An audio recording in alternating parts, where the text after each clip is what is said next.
پہلے ان کو دین پڑھا دو، پہلے ان کو دین پڑھا، مکتب میں لے آؤ، اور مکتب کا معلم انہیں لا الہ الا اللہ پڑھا دے گا، محمد رسول اللہ پڑھا دے گا، ایمان مجمل پڑھا دے گا، ایمان مفصل پڑھا دے گا، توحید پڑھا دے گا، رسالت پڑھا دے گا، آخرت پڑھا دے گا، دعائے قنوت یاد ہو جائے گی، تحیات یاد ہو جائے گا، درود شریف یاد ہو۔ جب اتنی ساری بہاریں سینے میں محفوظ ہیں، انشاءاللہ وہ بعد میں کسی بھی غلط ماحول میں جائے گا وہ اس کا اس پر اثر نہیں ہوگا۔ یہ جو بچیاں اور بچے مرتد ہو رہے ہیں یہ وہی ہیں جن کو مکتبوں میں پڑھایا نہیں گیا۔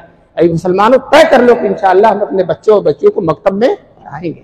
اور یہ خطرناک چیز موبائل، اس نے تو سارا کباڑہ کر رکھا ہے، یہ موبائل نے برباد کر رکھا ہے۔ اور آپ دیکھیں گے مردوں سے زیادہ عورتیں موبائل استعمال کر رہی ہیں، مردوں سے زیادہ۔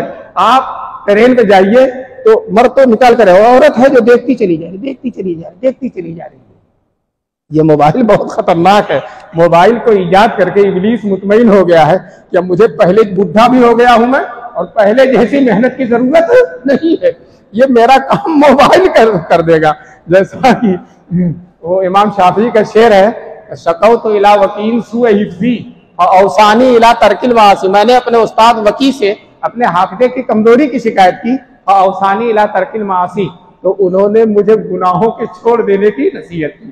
آج امام شافعی رحمۃ اللہ علیہ زندہ ہوتے تو شکوت الی وکیل سوء حفظی فاوصانی الی ترک الموبائل، امام شافعی نصیحت کرتے کہ کیا چھوڑ دو؟ موبائل چھوڑ دو۔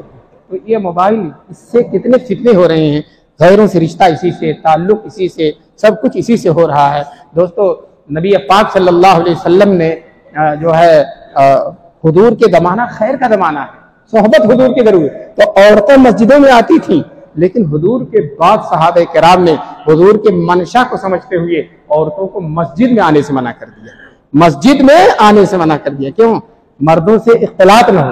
جب مسجد کا اختلاط خطرناک ہے تو اسکول اور کالج کا اختلاط کتنا خطرناک ہوگا۔ مسجد میں تو اللہ کے لیے، وہاں کا اختلاط نہیں پسند کیا گیا، ایک ساتھ نہیں ہونا ہے، ایک ساتھ نہیں پڑھانا ہے۔ ایک ایسی خراب بات ہے کہ جوان بچہ اور جوان بچی ایک ساتھ پڑھ رہی ہیں، ایک ساتھ آ رہی ہیں، ایک ساتھ جا رہے ہیں۔ دوستو، شیطان تو کہتا ہے اگر رابعہ بصریہ ہوں اور جنید بغدادی ہوں، دونوں خلوت میں ہوں، میں ان کو بھی بہکا دوں گا، میں ان کو بھی بہکا دوں گا۔ تو یہ بچے کس طرح سے بچ سکتے ہیں جن کے اندر دین بھی نہیں ہے، جن کے اندر عفت کا نظام بھی نہیں ہے، جو عفت کی حقیقت بھی نہیں جانتے ہیں، پاک دامنی نہیں جانتے ہیں، نظروں کو پست رکھنا نہیں جانتے ہیں۔ اس طرح کے بچوں کو، بچیوں کو اس طرح سے آزاد چھوڑ دینا یہ ہماری کوتاہی ہے۔ اور جب بچی کہیں چلی جاتی ہے تو روتا پھرتا ہے، خاندان کی عزت ختم ہو گئی، ناک کٹ گئی۔ ارے خاندان ہی کی ناک نہیں، اسلام کی عزت ختم ہو گئی، اسلام کی ناک۔ حضور کا امتی، حضور کا ماننے والا، حضور کا کلمہ پڑھنے والا غیروں کے ساتھ چلا گیا، یہ کتنے افسوس کی بات ہے۔ اللہ تبارک تعالی ہم سب کو بیداری کے ساتھ ان ارتدادی لہروں کا مقابلہ کرنے کی توفیق دے، اور اپنے گھر کو دیندار بناؤ۔ آپ اپنے بچے اور بچیوں کو مکتب میں بھیجو، اور ساتھ ساتھ گھر میں بھی اچھی اچھی کتابیں، بہشتی زیور بچیوں کو پڑھاؤ، اور اسی طرح سے اور بھی دین کی کتابیں، حدیث، قرآن سناؤ، حضور کی سیرت سناؤ، حضور کی عظمت کو بتاؤ، توحید کی حقیقت کو بتاؤ، اللہ کی شان کو بتاؤ۔